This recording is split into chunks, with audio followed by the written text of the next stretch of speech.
We are back on Morning Line. Our guest is Reverend Glenn Cranfield. He's the president and CEO of the Nashville Rescue Mission. It's a busy, busy time of year for them, but it's busy year-round for you. It is busy year-round. This is so exciting, though. Particularly this week is really exciting time for us. And we have the Turkey Fry that's happening today. Yep. And so we'll be frying 600 turkeys out of the parking lot. Tracy Lawrence and folks and volunteers from all over Middle Tennessee coming together and frying 600 turkeys that we'll be serving starting tomorrow throughout the entire weekend. Is that all set up outside the parking lot there? Yeah. I'll tell you what, even if you just go by there to check it out, I've been out there doing it. It smells so good. And they're pulling these birds out, and that's what's going to be put together. Also, in the back sometimes, now you have donations of food that come in, and among other things, sometimes you get country hams. And I remember one year, this was years ago, you have a big, big pot of beans, and I just remember one of those chefs who knows what he's doing comes up, and he just took that country ham and just put it in the whole pot, and it was going to cook all night. That's right. That's right. And, oh, it tastes so good. It is really good. It's just a phenomenal week. And so, you know, this is where we see one of the things exciting for us, of course, all the energy and excitement. This is where we see Middle Tennessee for who they really are. They come together, they volunteer, they're loving on the homeless, they're giving their turkeys, they're doing everything they can to communicate to them, you matter, we care. Is this also a good fundraising time because it's in the news and it gets the attention that it doesn't get all the rest of the year? Like, for instance, for me, that's right. I always, when I come, I mean, I try to make donations this time of year that I hope, you know, will serve for the rest of the year as well. Sure. I don't know. But you guys are always taking donations year-round. Yes. Not just cash, but also foodstuffs constantly. Absolutely. Foodstuff, coats, sweaters, What about volunteers? How do they go about, I mean, aside from just special occasions like this?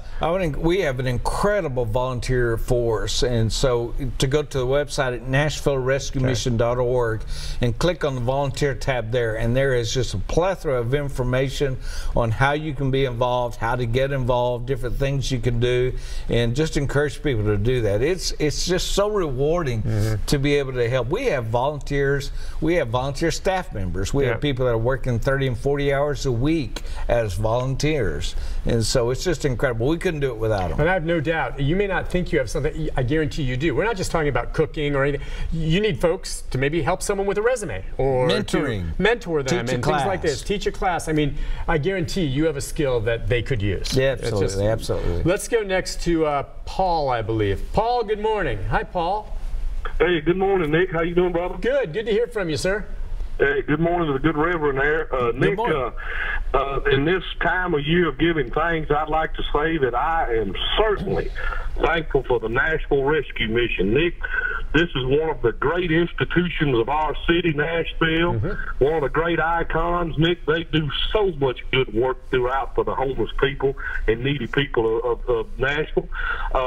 Look, Nick, we done got to a mindset in society now where a lot of times if somebody's doing something good for somebody on the front end, there's always they want something on the back end from them. There's always, that's not the case with the Nashville Rescue Mission and the people that work there. They just want to help people, Nick. And it don't matter who you are or what you look like or where you come from or what you believe or don't believe. They're there to help you, Nick. I am so grateful for them people. They are the best people that you'll ever meet in your life. And last thing I want to say about being thankful, Nick, I don't think enough of us viewers call to tell you this, Nick. Nick, we're thankful for you, brother. Oh, that's good. We're thankful for you. You are the example, true example of professionalism, courtesy, and kindness. You take our phone calls on subjects all year round, Nick, and put up with us going back and forth, and you have to segue and talk about it, Nick. We are so thankful for you for what you are and the person you are, and thank y'all. And I hope all y'all have a great Thanksgiving. Thank you so much. Thank you so much. Well, that was so nice. Well, that's nice. I know it's my job, and I'm thankful that I have wonderful viewers and a job like this where I get to interact. But he's right. Any city worth its salt, and you talk about a lot of metropolitan cities have a number of different organizations. But I mean, if you're going to be a city and you want to be so proud of something in the city, and we have, you know, Country Music Hall of Fame, and we have the Ryman, and all those things are wonderful things worth being proud of, and the growth. To me, one of the shining stars is the mission because of what it represents. If we didn't have a mission, and again, there are other organizations as well that you've mentioned that help. this city's not worth its salt. That's right. I don't care. If you don't have something to help those in need along those lines, it's not worth. To me, it's a far lesser city. That's right. And when I go around the country, and I'm on the board of rescue missions, there's 300 across the United States, and I just started using this phrase, about talking to them about their city, but I let them know, I want you to know this: Nashville cares. Nashville cares about the hurting. Nashville cares about the homeless, and you see that all the time, and we experience that all the time. Our budget is $11 million. We don't receive any government funds. All of that comes from people that care, people that want to make a difference, people that want to help people that are less fortunate. We live in a tremendous city. We live in a phenomenal part of the state in Middle Tennessee of people that really care for the hurting. Yep, I agree with you. Couldn't agree more. Let's go next to Jewel. Good morning, Jewel. Hi, Jewel. Top of the morning. Top of the morning to you, my friend. Happy Thanksgiving. And you too, and thank you for having the Reverend on. I don't know how long he's been affiliated with the mission. I come here in October of '83, and the mission was up on 8th Avenue then. So God continued to bless all of y'all who participate and got the Sears building and helping so many deserving and maybe some undeserving, I don't know, peoples up there. I only spent one night in the mission up there in on 8th Avenue, and I was back one night, and it come a real bad storm, but everything was all filled up. There wasn't no beds or room on the floor in the church or in the church pews, but back then they had a basement. They called that the hole. And you wouldn't want to sleep down there because it wasn't none too pleasant. And not that the people at the mission weren't trying to be a help all the way around. I'm not taking nothing away from them.